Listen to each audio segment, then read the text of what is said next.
Okay, we've got a prior customer that we've done a lot of work with throughout the years, and they're looking at, we did the roof and gutters and gutter helmet, a big peak roof on the back of the house we'll get to later. So they want to put new siding on the house and garage. I'm going to give them the option for the trim. Like on the garage, this trim is in, you know, it's pretty nice and clean yet. And of course there'll be a number for it, but whether they want to do a color change or whatnot, that's up to them. We got a pool we got to be careful of next to the garage. The problem that we're going to have here is with these windows. So if we don't replace the windows, we can come in with a coil, just come in right here and set that into a sealant and bring it right in and flash in behind the new siding. The garage, we won't worry about any sort of insulation board on unless they wish to. We got a light block on the side here on the peak. But yeah, some of that fascia going up the peak is in rough shape. That back eave where I started, that looks the nicest. The rest of it doesn't look so nice. This is the one, this peak roof we did years and years ago. That used to be a flat roof up there. We converted it to a peak. We ended up vinyl siding on the back of the house and doing our gutter and helmet. And then we ended up doing the roof on the house. In the scheme of things here on the garage, we got a little bit of crookedness. You can see the top course of siding. This garage has got a swale in it.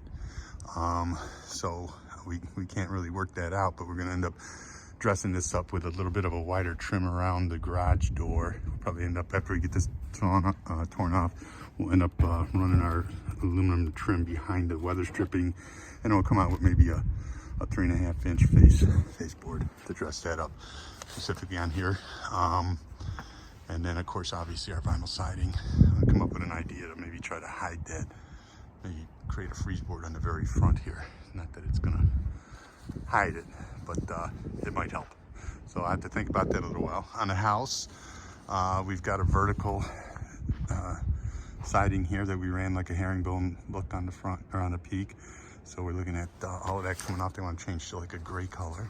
I got a light block going here. We got to protect this glass room, which has been here forever. Driveway slippery.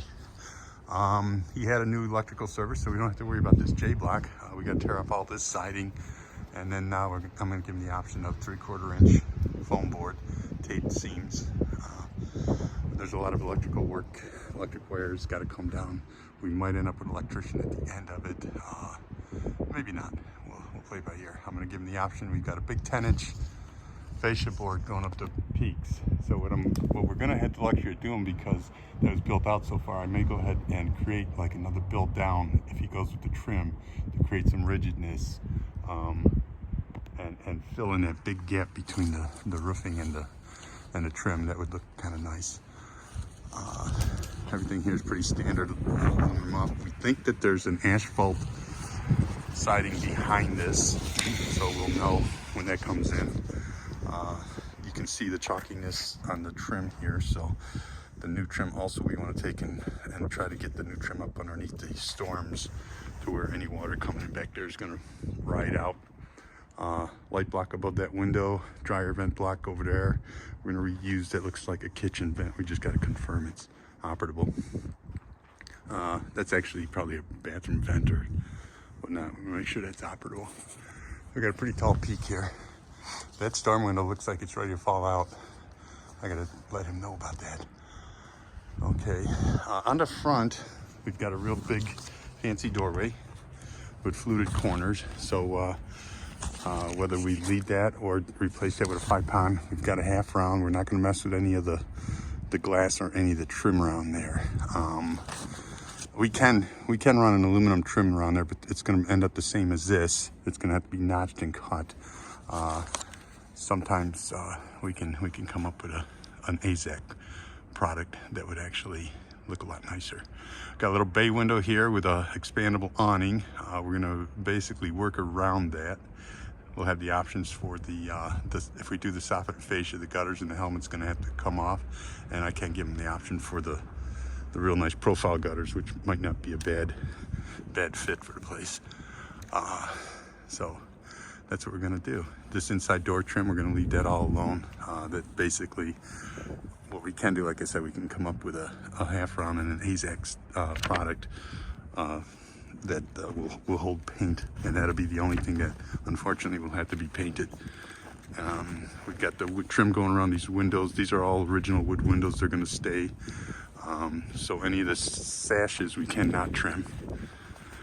And then our downspouts will be going back together into the drain tiles. And over on this side here, we got this big tall chimney with, again, we got some trim going on the side of the chimney. We can build this out just like the other side and give it some rigidness in that fascia. Maybe create a two-step rigid. Okay, yeah, you can see a lot of this old trim is pretty chalky too. So replacing that wouldn't be a bad idea. We'll end up, all of this conduit, everything gets disconnected and put back together. And I'll go from there. So we're gonna give them some details. We might have some issues where some of the spots where the fence, like this shouldn't be an issue, but if we're gonna build it out, we may end up creating a different diversion or different setup than what he's got there. Okay, so that's what we got going. A little bit of a project.